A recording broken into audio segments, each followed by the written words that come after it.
తాము ఎన్నికల్లో ఓటు వేసినా అభిమానించిన పార్టీ ఎన్నికల్లో ఓటమికి ఈవీఎంలే కారణమని భావిస్తూ అత్యున్నత న్యాయస్థానంలో ఆశ్చర్యకరమైన తీర్పు వస్తుందని ఆశించిన వారికి నిరాశ మిగిలింది. ఆంధ్రప్రదేశ్, ఒడిశా, హర్యానా, మహారాష్ట్ర అసెంబ్లీ ఎన్నికల ఫలితాలను అనుమానిస్తున్న ఓటర్లకు జనసామాన్యానికి ఇక చేసేదేం లేదు. మౌనంగా రానున్న అసెంబ్లీ ఎన్నికల కోసం ఎదురు చూడాల్సిందే. ఈ విషయంపై పిల్ వేసిన కేఏ పాల్పై సుప్రీంకోర్టు తీవ్రంగా వ్యాఖ్యానించింది. మీకు పిల్స్ వేయటం అంటే ఆసక్తి ఎక్కువ, ఇలాంటి తెలివైన ఆలోచనలు మీకు ఎలా వస్తాయి అంటూ కేఏ పాల్ను ఉద్దేశించి సుప్రీంకోర్టు ధర్మాసనం వ్యాఖ్యానించింది. మీరు పనిచేసేది వేరే రంగం కదా, ఎందుకు రాజకీయ క్షేత్రంలోకి వస్తున్నారు అంటూ ప్రశ్నించింది. ఎన్నికల్లో మీరు గెలిస్తే ఈవీఎంలను సక్రమంగా పనిచేసినట్టు, అదే మీరు ఓడిపోతే ఈవీఎంలు ట్యాంపర్ అయినట్టు, ఇదేం తీరు అంటూ మండిపడింది.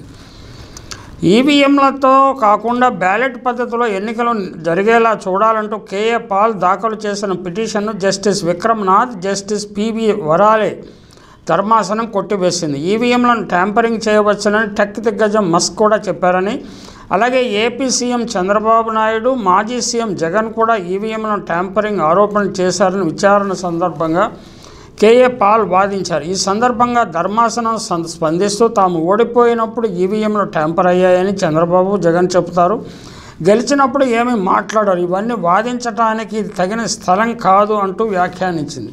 అంటే సుప్రీంకోర్టును వేదిక చేసుకోవద్దని కోరింది. చాలా దేశాల్లో ఇప్పటికీ బ్యాలెట్ వినియోగిస్తున్నారని పాల్ వాదిస్తే, మిగిలిన ప్రపంచానికి భిన్నంగా ఉండాలని మీరెందుకు కోరుకోరని ధర్మాసనం ఎదురు ప్రశ్న వేసింది. ఈవీఎంల స్థానంలో పాత బ్యాలెట్ పద్ధతిని పునరుద్ధరించడానికి గతంలోనే సుప్రీంకోర్టు నిరాకరించింది. తాజా తీర్పు తర్వాత పాత తీర్పుకు మద్దతుగా ఉంది. తిరిగి బ్యాలెట్ పద్ధతిని ప్రవేశపెట్టడం శ్రమతోనూ ఖర్చుతోనూ కూడుకున్న ప్రక్రియ అని సుప్రీంకోర్టు అభిప్రాయపడింది. 2023 సెప్టెంబర్ నెలలో ఈవీఎంలను హ్యాక్ చేయటం కానీ ట్యాంపరింగ్ చేయటం కానీ అసాధ్యమని ఎన్నికల సంఘం 400 పేజీల అఫిడవిట్ను సుప్రీంకోర్టుకు సమర్పించింది. అయితే మెజారిటీలు ఊహించని స్థాయిలో ఉండటం, కొన్ని పోలింగ్ బూత్లలో కొన్ని ప్రజాదరణ గల పార్టీలకు 1-2 ఓట్లు మాత్రమే పడటం అనేక అనుమానాలకు, సందేహాలకు తావిచ్చింది. అంటే సుప్రీంకోర్టు ఈ అంశాలను లోతుగా పరిశీలించినట్లు లేదు, ఎన్నికల సంఘానికి కూడా ఎటువంటి డైరెక్షన్ ఇవ్వలేదు. మహారాష్ట్రలో ఘోర పరాజయం పాలైన కాంగ్రెస్, దాని మిత్రపక్షాలు ఈవీఎంల స్థానంలో బ్యాలెట్ పద్ధతిని ప్రవేశపెట్టాలని డిమాండ్ చేస్తూనే ఉన్నాయి. ఈవీఎంలు వద్దని బ్యాలెట్ పేపర్లతోనే పోలింగ్ జరపాలని ఏఐసీసీ అధ్యక్షుడు ఖర్గే డిమాండ్ చేస్తున్నారు. లోక్సభ ఎన్నికలకు భిన్నంగా మహారాష్ట్ర అసెంబ్లీ ఎన్నికల్లో బీజేపీ సారథ్యంలోని మహాయుతి కూటమి ఘన విజయం సాధించడం, కేవలం 16 స్థానాలకే పరిమితమైన నేపథ్యంలో కాంగ్రెస్, ఆయనతో పాటు ఆ పార్టీ నేతలంతా ఇదే డిమాండ్ చేస్తున్నారు. అయితే ఆడలేక మధ్యలో ఓడు, పనిచేతగానేవాడు పనిముట్టును తిట్టడం వంటి సామెతలను సామాన్య ప్రజలు గుర్తు చేసుకుంటున్నారు. నృత్యం చేయలేని నర్తకి నాట్య వేదికను నిందించినట్లు సాధారణంగా ఓడిపోయిన పార్టీలు ఈవీఎంలను మేనేజ్ చేశారనో, రిగ్గింగ్ జరిగిందనో నిందలు వేస్తాయి. అయితే కొన్ని ఫలితాలు అనూహ్యంగా వచ్చినప్పుడు అందుకు కారణాల గురించి లోతుగా చర్చించడం అనావశ్యకం మాత్రం కాదు. హర్యానా, మహారాష్ట్ర ఎన్నికల ఫలితాలు ఇలాంటి చర్చలకే దారితీస్తున్నాయి. ఆంధ్రప్రదేశ్, ఒడిశా, హర్యానా ఎన్నికలు కూడా ఈ చర్చకు దారితీశాయి. తాజాగా మహారాష్ట్ర ఎన్నికల ఫలితాలు అనేక మందిని మరింత ఆశ్చర్యపరిచాయి. మహారాష్ట్రలో బీజేపీ, దాని మిత్రపక్షాలు ఇంత భారీ ఎత్తున విజయం సాధిస్తాయని ఎవరూ ఊహించలేదు, వారు కూడా ఊహించుకోలేదు.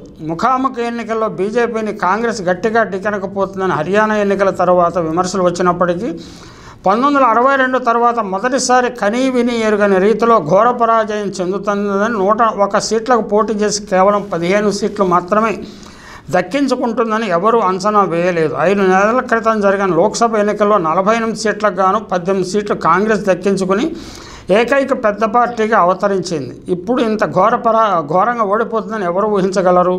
ఇదే షాక్కు శివసేన వ్యవస్థాపకుడు బాల్ ఠాకరే కుమారుడు ఉద్ధవ్ ఠాకరే కూడా గురయ్యారు. పోటీ చేసిన 95 సీట్ల 20 సీట్లు మాత్రమే దక్కుతాయని, తన పార్టీని చీల్చిన ఏక్నాథ్ షిండే వర్గం చేతుల్లోనే 36 సీట్లలో ఓడిపోతామని ఆయన కలలో కూడా ఊహించి ఉండరు. ఇక శరద్ పవార్ నేతృత్వంలోని ఎన్సీపీ లోక్సభలో 10 సీట్లకు 8 సీట్లు గెలుచుకుంది. ఇప్పుడు అసెంబ్లీకి 86 సీట్లకు పోటీ చేసి కేవలం 10 సీట్లు గెలుచుకుంది. నాకు చాలా తికమకగా ఉంది. 5 నెలల్లో ఏ మార్పు వచ్చిందో అర్థం కావట్లేదు. లడ్కీ బెహన్ యోజన పథకం ఎన్నికల ఫలితాలను ప్రభావితం చేసిందంటే నేను నమ్మలేను. ఇలాంటి పథకాలు గతంలో ఎన్నడూ ఎన్నికల ఫలితాలను మార్చిన సందర్భాలు లేవు.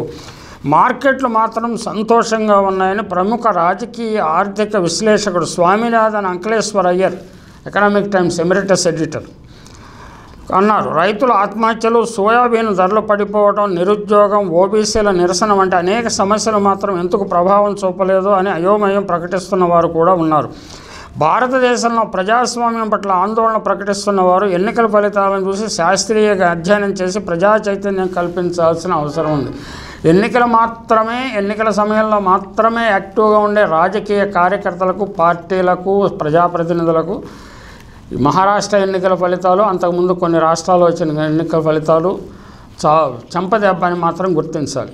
కేవలం ఈవీఎంలను నిందిస్తూ కూర్చుంటే వారు ఒక్క అడుగు కూడా ఇక ముందుకు వేయలేరు.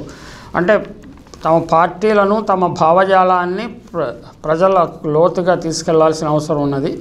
అలా చేస్తారో లేదో చూడాలి. అంటే ఈ వరుస పరాజయాలతో వారు తమ ఉనికికి ఎక్కడ ప్రమాదం వస్తుందో అన్న అయోమయంలో పడిపోయారు.